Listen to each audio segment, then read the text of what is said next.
Are you calculating your work hours the wrong way? A small mistake in time calculation can mean lost salary, wrong overtime, or poor productivity.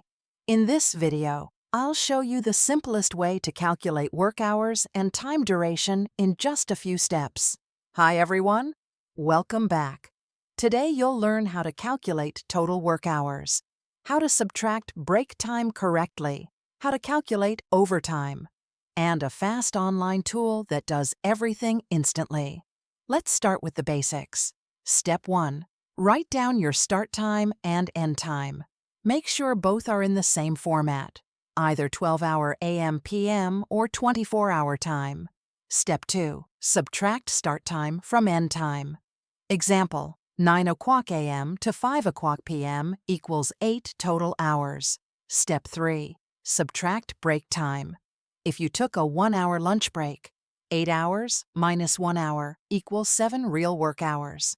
That's your actual paid working time. What if your shift crosses midnight? Simple method. Count hours from start time to 12 o'clock AM. Then add hours from midnight to end time.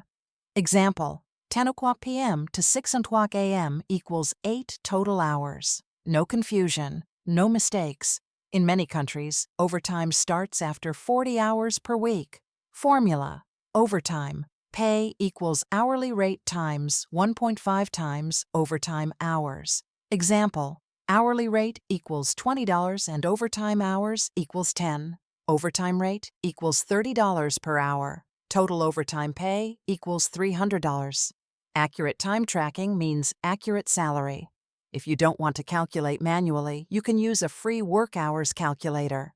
It instantly shows total work hours, break deductions, overtime time, and exact duration. Try it here. Tools, HUMANITYUAPD.com.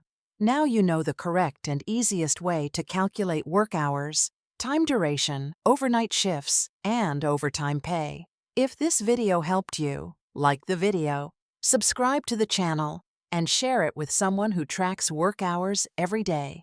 See you in the next Smart Learning video.